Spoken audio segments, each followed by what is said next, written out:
Today story 7 মিনিটস। আর today story 7 মিনিটসে চায় চুমুক দিতে দিতে স্ট্রিমিং মার্কসে আমরা কিন্তু আছি এমন একজন অভিনেত্রীর সঙ্গে যার নামের পেছনেও কিন্তু সে বৃষ্টির ধারাটা আছে। হ্যাঁ, আপনারা ঠিকই ধরেছেন, এই মুহূর্তে আমরা আছি রিমঝিম মিত্রর সঙ্গে। আমরা জেনে নেবো 7 মিনিটসে ছোট ছোট প্রশ্ন, যেগুলো রিমঝিম কি উত্তর দেয়। আসুন দেখে নি। সৌজন্যবোধ হারিয়ে গেছে সব ক্ষেত্রে কি? কিছু কিছু ক্ষেত্রে হয়তো অতটাও হারিয়ে যায়নি যেখান থেকে আবার ফিরে আসা যাবে না। একটু নিজেদের গুছিয়ে নিলেই মনে হয় আবার মনের মতো সবাইকে খুশি রাখতে পারবো, এরকম সৌজন্যবোধটা আবার ফিরিয়ে আনতে পারবো সমাজে।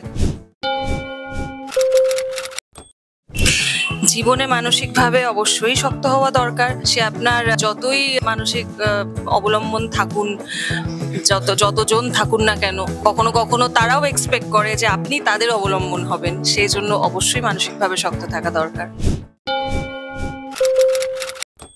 শক্ত মনের মানুষকে কেউ ঠকাতে পারে না, কথাটা চাই না কতটা ঠিক। মানে মানুষ তো আফটার অল মানুষ বলতেই তার মধ্যে একটা মন আছে, সে শক্ত মন হোক বা নরম মন হোক, তার এক্সপেকটেশন আছে। তো ডেফিনেটলি হয়তো তারা অতটা বুঝতে দেন না যে তারা কষ্ট পেয়েছেন বা ঠকে গেছেন।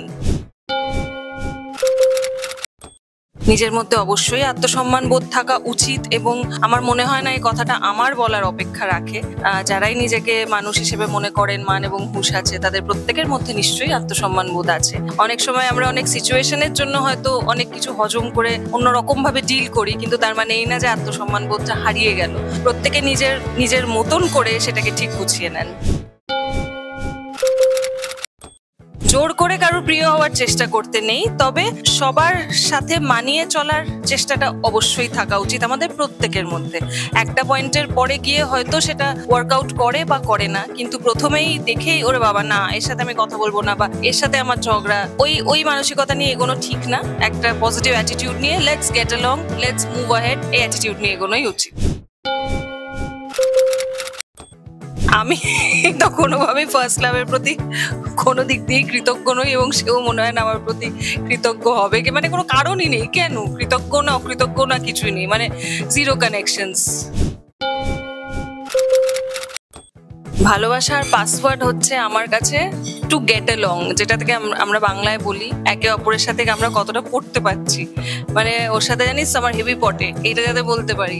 এরম না সারাক্ষণ বলতে হয় যা বা ভাবতে হয় যে ও এর সাথে এবার 1 ঘন্টা দেখা করব, কি কথা বলবো, কি টপিকে কথা বলবো, আচ্ছা এই কথাটা ফুরিয়ে গেলে নেক্সট কি কথা বলবো, যেটা আমার খুব সমস্যা হয়। মানে কারণ আমি আমি শাই হয়ে যাই বেশিরভাগ সময়।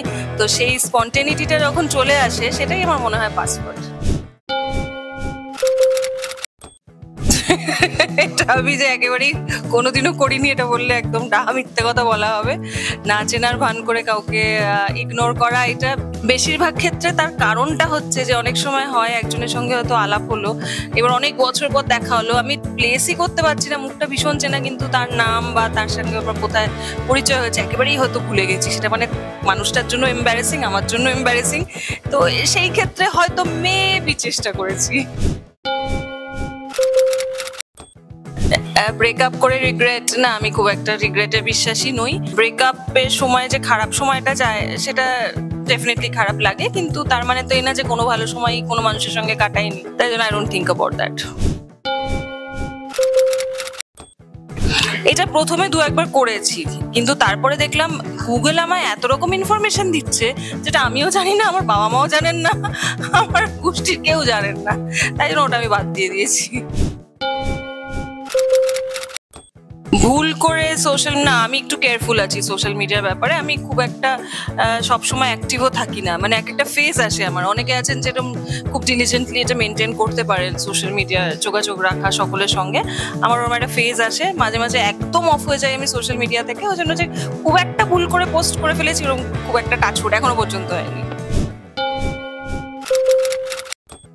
একদম নতুন করে প্রেম খুঁজো না, নিজেকে খোঁজো। সকালে আয়নায় উঠে নিজেকে বলো তোমায় কি দারুণ দেখতে, আমি তো এটাতেই বিশ্বাসী করি। তাই জন্য সবাইকেই বলবো ওটাই করুন। আর যেটা হওয়ার, যার আসার, সে জীবনে ডেফিনেটলি আসবে, তাকে আপনি হাজার চেষ্টা করেও আটকাতে পারবেন না।